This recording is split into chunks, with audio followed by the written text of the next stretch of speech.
क्या हुआ, मैं कहां भ्रष्ट हुआ? ऐसी जगह खड़े हो जाओगे कि जान भी नहीं पाओगे कि मैं कहां चढ़ रहा था, दोबारा उत्साह भी नहीं आ पाएगा। अभी बच्चा ना तो लोक को जानता है, ना परलोक को जानता है, ना हित को जानता है, ना अहित को जानता है। अभी उसका ब्रह्मचर्य किसी काम लायक नहीं हुआ और वो उतर गया व्यभिचार में, क्या होगा उसका जीवन? अगर आप वाणी में संयम में रहते हैं ना, वो और भजन करते हैं और सत्य बोलते हैं, तो आप जो बोलेंगे वही होगा। श्रवणेंद्री से गंदी बातें सुने, वाणी से गंदी बातें बोले, रसेंद्री से गंदा भोजन करें और सोचे ब्रह्मचर्य रह जाएंगे, तो बिल्कुल नहीं, कदापि नहीं। ब्रह्मचर्य कोई खिलवाड़ नहीं है। तो जो इस मार्ग पर, अध्यात्म मार्ग पर, आनंद मार्ग पर चलना चाहते हैं, तुमको एक इंद्रिय के संयम के लिए पांचों इंद्रियों पर संयम करना होगा, ज्ञान इंद्रियों पर। एक बात सुधारने के लिए, ब्रह्मचर्य का रक्षा तभी वो उपासक कर सकता है जब सर्वतोभावेन ब्रह्मचर्य होगा।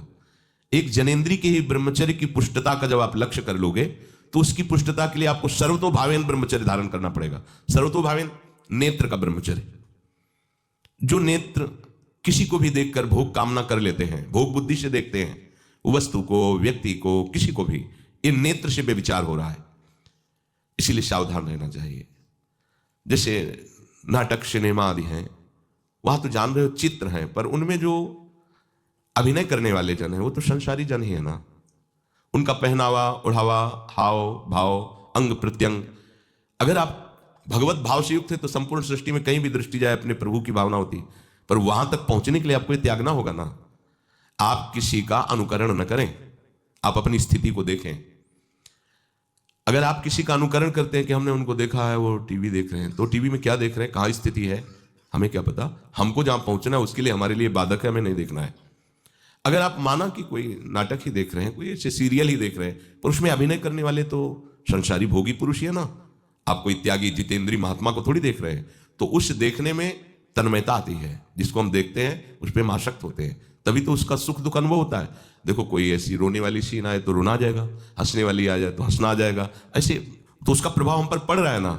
तो हम किसी के अभिनय करने वाले के अंग प्रत्यंग को देख रहे हैं और वो कामुक होकर कोई काम चेष्टा कर रहा है या कोई ऐसा, वो सारा का सारा मन कवर कर रहा है आपका। और एकांत होते ही फिर जो मन अपना मनमानी करवाएगा, आप नहीं सह पाएंगे। इसलिए नेत्र का ब्रह्मचर्य सबसे पहले शुरू कीजिए। आपको वो चीज नहीं देखनी, वो बात नहीं पढ़नी, वो दृश्य नहीं। श्रीमद् भागवत में वर्णन है, कोई पशु पक्षी भी मैथुन कर रहा हो, अचानक दृष्टि गई तो मानसिक प्रणाम करके दोबारा दृष्टि नहीं जानी चाहिए। इसीलिए लिखा है कि आप एक धनुष भूमि को देखकर, एक धनुष, इसमें किसी की हानि नहीं होगी, आपकी भी हानि नहीं होगी। आप एक धनुष भूमि देख करके ही चलिए। मतलब बहुत लंबी दूरी देखने की जरूरत नहीं है, बहुत दृष्टि उठा करके इधर उधर गर्दन हिलाने की जरूरत नहीं है। और जैसे कि कोई टक्कर मार सकता है, तो देखो जिनको प्रारब्धानुसार टक्कर लगनी होती है ना, वो चाहे जितनी सावधानी से चलो, वो प्रारब्ध आकर के दंड देता है। अन्यथा सीम की चाप सके को तासु बड़ रखवा रमापति जासु। आप जा रहे हो भगवत चिंतन करते हुए, तो प्रभु का नाम आपका पहरेदार अंग रक्षक है, कोई बाल भी बाका नहीं कर सकता। आपका प्रारब्ध यदि आया है, प्रभु से पास हो गया है कि आपको ये दंड मिलना चाहिए, फिर मिलेगा। आप निश्चिंत रहिए, निर्भय रहिए। प्रभु का जो विधान है वो मंगल करने वाला है। देखो इतने बड़े महापुरुष पूज्य श्री राधा बाबा, श्री आद्याशक्ति भगवती की प्रसन्नता की आराधना कर रहे हैं, क्योंकि श्री कृष्ण हमारे पति हों, इस सिद्धांत की पुष्टता के लिए। और पैर फिसल जाता है, स्नान करने जाते हैं, खड़ाऊ पहने हुए थे और अंग टूट जाता है, दवा नहीं लेते, बांस की खिपचाल बांधकर पुनः अनुष्ठान में बैठते हैं। बलिहारी ऐसी सामर्थ्य की, ये भागवतिक प्रारब्ध ऐसे महापुरुषों को भी दंड दे देता है। देखो ना, ऐसे महापुरुष जो ऐसी ऊंचाई पर पहुंचे हैं और इतने भागवत भजन में नियम निष्ठ हैं, उनको भी प्रारब्ध दंड दे रहा है शरीर को। तो अपने को इससे निश्चिंत हो जाना है। जो होना है उसे रोक नहीं सकते, जो नहीं होना उसे कोई कर नहीं सकता। अपने आराध्य देव के चिंतन में ज्यादा नेत्रों को इधर उधर दौड़ाने की जरूरत नहीं है। नेत्र का ब्रह्मचर्य, फिर वाणी का ब्रह्मचर्य, बहुत बड़ा प्रभाव पड़ता है इससे। यदि आप जबान से अश्लील बातें, गंदी बातें, कामुक बातें करेंगे तो आप ब्रह्मचर्य रह ही नहीं सकते। अगर आप वाणी से परस्पर शरीर आकर्षण वाली बातें करेंगे, बेट उसको देखा तुमने क्या, बस आप गए। चाहे वो स्त्री शरीरधारी साधक हो या पुरुष शरीरधारी, परस्पर आकर्षण संबंधी यदि वाणी खुली आपकी, तो वाणी के व्यभिचार से आपका जनेन्द्रिय का व्यभिचार प्रारंभ हो जाएगा। आप रोक नहीं सकते, नहीं रोक सकते। इसलिए वाणी से भी कोई ऐसी वार्ता ना कीजिए जिससे आपके अंदर काम वेदना बढ़े। श्रवणेन्द्रिय का कान से गंदी बातें, व्यभिचार की बातें, कामुक बातें सुनना जिससे हमारे हृदय में कामना जग जाए, बिल्कुल नहीं। भले वो किसी को लेकर टीका टिप्पणी की जा रही हो, देखो वो साधक है, उसको हमने देखा वहां ऐसे देख रहा था, वैसे कर रहा था, वो तो आपको समझ में आ रहा है कि किसी साधक की बात करें, वो तुम्हारे नाश के लिए उपाय कर रहे हैं जो आपको ऐसी बात बता रहे हैं। क्यों? क्योंकि आप भी तो साधक हैं। श्रवणेन्द्रिय का व्यभिचार हो रहा है। आराध्य देव के सिवा और कोई बात कान से सुनना उसे व्यभिचार कहते हैं। इसलिए महाप्रभु कहते श्रवण फूटो जो अन सुनो। ऐसा हमारा अगर कान कुछ और सुने तो फूट जाए, नेत्र कुछ और देखें तो ये नेत्र नष्ट हो जाए, वाणी कुछ और बोले तो मुख हो जाए, वाणी कुछ और बोले तो मुख हो जाए। हमारी श्रवणेन्द्रिय का व्यभिचार नहीं होना चाहिए। धर्म की बात, अपने आराध्य देव की बात, शास्त्र सम्मत बात हम श्रवण करें। अन्यथा अगर कोई ऐसा मित्र है या हमारा साथ में रहने वाला है, कोई किसी भी साधक की को लेकर बात कर रहा है, तो भी हमें कान में उंगली डाले नहीं। हम कोई ईश्वर थोड़ी कि हम किसी को संभाल लेंगे, हम अपने को नहीं संभाल पा रहे, हमारे सामने किसी की बात मत करो। ऐसी करना है तो प्रभु की चर्चा करो, अन्यथा मत करो। तो अगर आप श्रवणेन्द्रिय का ब्रह्मचर्य, वाकेंद्रिय का ब्रह्मचर्य, नेत्रेंद्रिय का ब्रह्मचर्य और त्वगेंद्रिय का ब्रह्मचर्य, अनावश्यक किसी को स्पर्श मत करो। परस्पर विरोधी शरीर को तो भूल कर मत करो। विरोधी शरीर जैसे हमारा पुरुष शरीर है, सामने स्त्री शरीर है, तो किसी भी तरह से सेवा के लिए संकेत करना या किसी भी सेवा के लेन देन में बचाव पक्ष में रहो। यहां रख दीजिए सामान, फिर आप उठा लीजिए। सीधे हाथ में सामान लेना नहीं, सीधे हाथ में सामान देना नहीं, जमीन में रख दीजिए। बहुत पवित्र है तो आप कुर्सी पे जो भी आसन उसका हाथ में लेने का नहीं। परस्पर विरोधी भाव वाले शरीरों का स्पर्श बिल्कुल निषेध है, किसी भी कारण से न किया जाए। मान लीजिएगा ये बहुत मतलब आवश्यक है, यदि आप इसमें चूक कर गए तो धीरे धीरे आप फिसल के वहीं खड़े हो जाएंगे जहां से चढ़ना मुश्किल है। किसी भी साधिका को, किसी भी साधक को परस्पर लेन देन हाथ में नहीं करना चाहिए। मानो हमारी बात, आपको माला देनी है, चौकी पे विराजमान करो, हम उठा लेंगे। हमें कोई सामग्री, ये सामान रखिए, आप उठा लीजिएगा। कभी भी कोई भी परस्पर मुस्कुराहट, बातचीत, ऐसे कोई इशारे यदि दिखाई दे तो आप बचो और उसको बचाओ। साधक है, साधिका है, उससे गलती हो सकती है, आपसे भी गलती हो सकती है। आप सत्संग सुनते हैं, आपको लगा कि इसकी मुस्कुराहट, इसकी कुछ चेष्टा ऐसी दिखाई दे रही है जो हमारे अंदर कामुकता पैदा कर सकती है, उसको भी बचाओ और स्वयं बचो, तो भगवान आप पर प्रसन्न हो जाएंगे। वो देख रहे हैं अंदर की बात। साधक को बहुत सावधान रहने की आवश्यकता। ये इसको खिलवाड़ मत समझो, इसीलिए कह रहे हैं ये अध्यात्म है, ये परमार्थ है। आपको लगेगा नहीं कि क्या हुआ, मैं कहां भ्रष्ट हुआ, ऐसी जगह खड़े हो जाओगे कि जान भी नहीं पाओगे कि मैं कहां चढ़ रहा था, दोबारा उत्साह भी नहीं आ पाएगा। बात अच्छे से समझ लीजिए। तो हमारी त्वगेंद्रिय का व्यभिचार ना होने पावे, सहसा किसी का इसमें किसी की भी अगर सेवा करने का सौभाग्य मिले, फिर उसमें ये प्रश्न नहीं उठता। अगर कोई गिर रहा पड़ा है, भला ऐसी स्थिति में कि मुझे अत्यंत आवश्यक है उसे उठाना, अगर नहीं उठाते तो वो कष्ट पा रहा, अचानक कोई गिर जाए, फिर हम ये नहीं देखेंगे, फिर ये हम सूत्र नहीं स्वीकार करेंगे कि अब हम तो ब्रह्मचारी हैं, अब हम खड़े खड़े देख नहीं। उसको अत्यंत आवश्यकता है हमारी। अब उस समय हम भूल गए अपने आप को और उसको उठा करके अगर हमें अस्पताल ले जाना, अस्पताल ले जाएंगे, जरूरत है हम उसकी सेवा करेंगे। सावधान। वो भगवत भाव से की हुई सेवा तुम्हारे अंदर आध्यात्मिक शक्ति पैदा करेगी, काम भावना नहीं पैदा करेगी। हमारी मां बीमार हो और हमें उसे पता चला कि शौच कर दिया है, हमें शौचाना पड़े, हमें उसका मल धोना पड़े, तो क्या हमें काम जागृत हो जाएगा? क्या मेरी मां है, हमारी बुद्धि कभी ऐसी नहीं होगी। आपका पिता है, आप लड़की हो, कोई दूसरा रह नहीं गया और वो बीमार है, आपको ऐसी क्या काम जागृत हो जाएगा? क्या अगर ऐसी सेवा में काम जागृत होता तो कोई नर्स ही अस्पताल में नहीं होती। हर सेवा उसको करनी होती है, नर्स को, चाहे वो स्त्री शरीर हो चाहे पुरुष शरीर हो। परस्पर विरोधी शरीरों की सेवा पर कहीं काम थोड़ी जागृत होता है, क्योंकि उसको अपने सेवा धर्म से मतलब है। तो ये सेवा के समय इस सूत्र को न देखा जाए, पर ध्यान रखें, अत्यंत आवश्यक जहां आपके सिवा नहीं हो सकता, वहां अगर हमें ऐसा अवसर मिलता है कि सेवा उसे हो सकती है, तो हम पहले उसे प्रेरित करेंगे। और अगर ऐसा है कि अब कोई नहीं है, फिर हमारा परम धर्म जागृत हो जाता है परहित का। अगर हमारा कोई निंदा भी करे, कोई शरीर की भी हानि हो जाए, अब हम परवाह नहीं करते। परहित सरिस धर्म नहीं भाई, इससे बड़ा कोई धर्म नहीं है। पर ध्यान रखें, भगवान को साक्षी करके ये उस समय की बात है जहां बिल्कुल कोई अब गुंजाइश नहीं रह गई है। त्वगेंद्री को ऐसे सहसा किसी आप पुरुष शरीरधारी पुरुष को भी सहसा, इससे आप में शक्ति जागृत होगी। यदि आप वाणी को मौन रखते हैं और भगवान नाम जप करते हैं और सत्य बोलते हैं, तो आप जब कभी जो कुछ भी बोलेंगे वैसा ही सत्य होगा। गांधारी जी ने कोई तप नहीं किया था, जब सुना कि मेरा ब्याह धृतराष्ट्र से हो रहा है जो बाह्य नेत्र रहित है, उसी समय पट्टी बांध ली कि जब मेरा पति संसार को नहीं देख सकता तो मैं भी संसार को नहीं देखूं। जब मेरा पति मेरे रूप को नहीं देख सकता तो मैं भी किसी के रूप को नहीं देख, पट्टी बांध ली थी।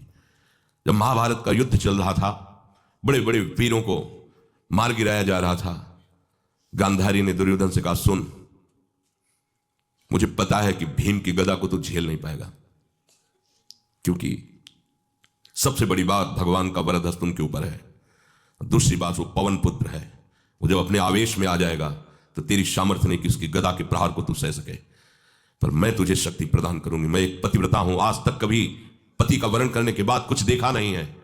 मैं अपने नेत्रों की पट्टी खोलूंगी, तू नग्न होकर मेरे सामने आ जाना, मेरी दृष्टि पड़ते ही वज्र का शरीर तेरा हो जाएगा, किसी की सामर्थ्य नहीं कि तेरे उस अंगों को तोड़ सके।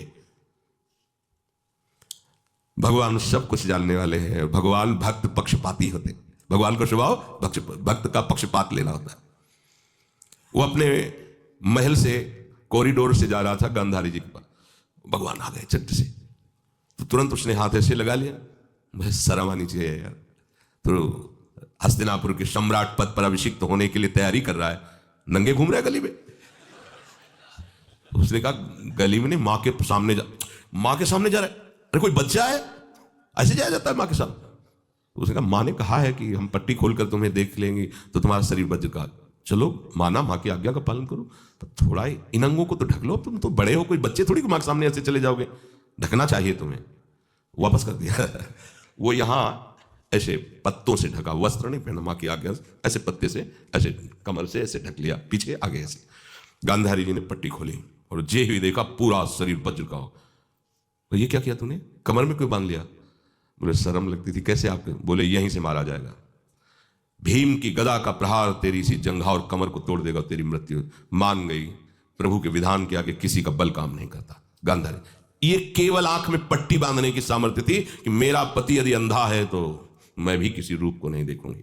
अगर आप वाणी में संयम में रहते हैं ना, वो और भजन करते हैं और सत्य बोलते हैं, तो आप जो बोलेंगे वही होगा, पर ऐसा कुछ अनर्थ वो बोलता ही नहीं, क्योंकि ऐसा संयमी जान जाता है कि इन सब का फल भगवत प्राप्ति है, किसी को कष्ट देना नहीं है। एक एक इंद्री का जब आप ब्रह्मचर्य संयम करोगे तब आपका वीर संयम होगा। ध्यान रखना, आप नेत्रेंद्री से गंदे चित्र देखें, श्रवणेंद्री से गंदी बातें सुने, वाणी से गंदी बातें बोलें, रसेंद्री से गंदा भोजन करें और सोचे ब्रह्मचर्य रह जाएंगे, तो बिल्कुल नहीं, कदापि नहीं। ब्रह्मचर्य कोई खिलवाड़ नहीं है। जो ये तो हुआ इंद्रियों का, फिर आता है अंतःकरण का ब्रह्मचर्य। हमारा मन काम की तरफ तभी जाता है जब उसको निज सुख नहीं मिलता। ध्यान रखना, सृष्टि में जितने भी दुर्गुण दुराचार होते हैं उनमें दो प्रधान होते हैं, एक काम भोग और एक धन, और सब छोटी मोटी बातें हैं। प्रायः जितने भी हिंसा होंगी, जितनी भी भयानक घटनाएं होंगी, भयानक युद्ध होगा, उन दो में अंतर्गत ही होगा, दो के अंतर्गत ही होगा, या उसका कहीं ना कहीं काम से संबंध, स्त्री संबंध से या धन संबंध से है। चाहे जो भी घटना हो उसको देख लेना, प्रधानता दो में ही होगा, कंचन और कामिनी। कीर्ति में कीर्तिवान तो कोई बिरले ही होते हैं, तो वो तो बहुत आगे की बातें हैं, पर प्रायः जितने भी युद्ध हैं, जितनी भी हिंसा है, जितना भी भयानक कुकृत्य है, इन दो में ही होता है। उपासक को ये बात समझनी चाहिए, मन को समझाना चाहिए, सच्ची मानी। मतलब वाणी में शब्द नहीं होता इन बातों को बताने का, यदि कहीं मन को समझाना चाहिए। देखो, अपने लोग उपासक हैं, हम जहां जहां आसक्त हो रहे हैं उसमें हमारे मन का केवल भ्रम है। शरीर के द्वारों में कहीं सुख है, घृणित द्वारों में कहीं सुख है। अगर सुख होता तो इनके भोगने के बाद हृदय कह देता कि अब कछुनाथ न चाहिए मोरे, शांत हो जाता। फिर ऐसा क्यों होता है कि उसको एक जगह तृप्ति नहीं होती? क्योंकि वहां सुख है नहीं। फिर सोचता है शायद उसमें हो, उसमें हो, उसमें हो। पूरे के पूरे युग के युग व्यतीत हो गए, कल्प के कल्प व्यतीत हो गए भोगते हुए, क्या सुख मिला? क्या स्त्री शरीर सोचता है पुरुष शरीर में सुख है, पुरुष शरीर सोचता है स्त्री शरीर में सुख है, या आदि आदि। अगर सुख होता तो पूरे ब्रह्मांड में पशु पक्षी कीड़ा मकोड़ा सब मैथुन धर्म से युक्त है, ये सब सुखी हो जाते हैं ना। जो जितना भोगा सकते उतना ही दुखी। देख लो, अशांत, क्लिष्ट, परेशान और पापाचरण युक्त। ये क्या है? मन को समझाइए। वैरागी भगवत मार्ग का पथिक मन के द्वारा ऑपरेशन करता है हर वस्तु का।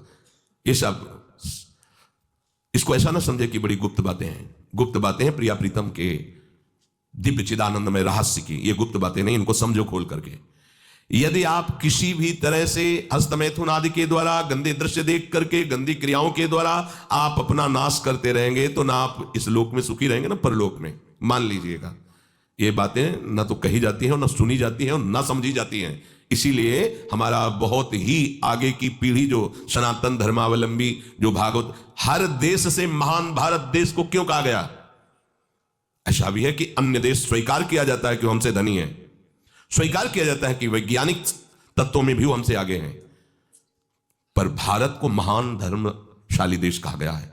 कोई भी किसी भी देश का धर्मगुरु हो हमारे देश में आएगा, हमारी ऋषियों के सूत्रों से ही अपने धर्म को पुष्ट करेगा। सांप का मूल जड़ भारत धर्म का है। कहीं भी हो, कहीं भी देख लो, चाहे जिस देश का नाम लो, कहीं ना कहीं किसी भारत के ब्रह्म ऋषि की छाप लेकर के डोल रहा है। भारत भोग प्रधान देश नहीं है, भारत धर्म प्रधान देश है। यहां धर्म गुरुओं के द्वारा धर्म स्थापना करके चलाया जाता है। यहां आज जो हम समझ रहे हैं कि बाहरी परिपाटी हमारे भारत में आ जाए तो भारत आधुनिक और सर्वश्रेष्ठ देश माना जाएगा, कभी नहीं।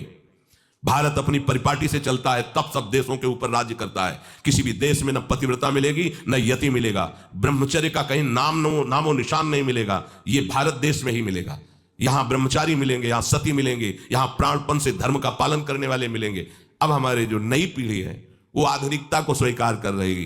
गर्लफ्रेंड, बॉयफ्रेंड, कौन सा रिलेशन है? Live in relation. ये हमारे कहीं किसी भी धर्म ग्रंथ में लिखा हो तो आप बता दीजिए। बाल्यावस्था से आज तक जितने भी धर्म ग्रंथों का स्वाध्याय हुआ, कहीं भी लिखा हो तो ये बोलो सर्वनाश का स्वरूप है कि नहीं है? अभी बच्चा ना तो लोक को जानता है, ना परलोक को जानता है, ना हित को जानता है, ना अहित को जानता है। अभी उसका ब्रह्मचर्य किसी काम लायक नहीं हुआ और वो उतर गया व्यभिचार में। क्या होगा उसका जीवन? क्या होगा जीवन? चाहे वो स्त्री स्वरूप में, चाहे पुरुष स्वरूप में हो। क्या बिना संयम के, ये पशुता के व्यवहार से किसी की ना लौकिक उन्नति होती है ना परमार्थिक उन्नति होती है। पर कौन सुनेगा? यही कहा जाएगा पुराने जमाने के शास्त्रों को केवल वर्णन कर रहे हैं, ये क्या जाने आधुनिक जमाने को। तो आधुनिक जमाने की दशा क्या, और यहां खोल करके देखो। कोई बात नहीं, दोस्त बनाना कोई बुरी बात नहीं, इस बात को हम मानते हैं। स्त्री शरीरधारी पुरुष शरीर को मित्र बना सकता है, कोई दोष नहीं। पुरुष शरीरधारी स्त्री को मित्र बना सकता है, कोई दोष नहीं। लेकिन मित्र का क्या कर्तव्य होता है? कुपंथ निवार सुपंथ चलावा, कुमार्ग से हटा करके सुपंथ में चलाना, उसकी समस्याओं को दूर करके उसको आनंद में से युक्त करना, उसको सहयोग करना, ना कि शोषण करना। दोस्ती कहते हैं उसके दुखों को मिटा करके उसको शांति और सुख के मार्ग में ले जाना। इसीलिए ये जो आधुनिकता बढ़ रही है, ये जो खान पान गलत हो रहा है, ये जो दर्शन गलत हो रहा है, तो इस जमाने में ब्रह्मचर्य ये केवल शब्द ही लिखा मिलेगा, जीवन में नहीं मिलेगा। नए नए बच्चे व्यसन कर रहे हैं, नशा कर रहे हैं, गंदे आचरण कर रहे हैं। क्या होगा? कैसे आगे कोई समझेगा? शास्त्र क्या है, धर्म क्या है, बल क्या है? आज नवयुवक 16 से 28 के बीच में कोई ऐसा नहीं दिखाई देता है जिसमें आध्यात्मिक थोड़ा भी बल हो, काम क्रोध आदि सहने की सामर्थ्य हो। अपने बूढ़े माता पिता को थप्पड़ मार रहे हैं, बूढ़े माता पिता को गाली दे रहे हैं। बूढ़े माता पिता जिन्होंने खवा पिला के इतना बड़ा, उन्हें अनाथालय भिजवाया जा रहा है, उनको छोड़ दिया जा रहा है। आप विदेश घूम रहे हैं, उनके खाने की व्यवस्था घर में नहीं। क्या है ये? आज आधुनिक विद्या का ये प्रभाव है। विद्या विनयम ददाति।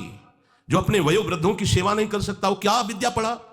जो दूसरों की रक्षा नहीं कर सकता क्या विद्या पढ़ा? क्या विद्या का यही स्वरूप है दूसरे का शोषण करना? क्या विद्या का यही स्वरूप है कि शराब पीना, ड्रग्स का ये नशा करना? ये क्या विद्या सिखाती है? वो कहा जाता है आज तो आधुनिक विद्या बढ़ रही। मुझे लगता है संयम में रहना ही विद्या का वास्तविक स्वरूप है। अपनी इंद्रियों को संयम में रखना, अपने को संयम में रखना, बुजुर्गों का, गुरुजनों का, शास्त्र का, भगवान का भय रखना हृदय में। ऐसा नहीं, आप तभी निर्भय हो पाओगे यदि शास्त्र का भय नहीं, भगवान का भय नहीं, धर्म का भय नहीं, तो फिर आप वहां पहुंच जाओगे जहां भय ही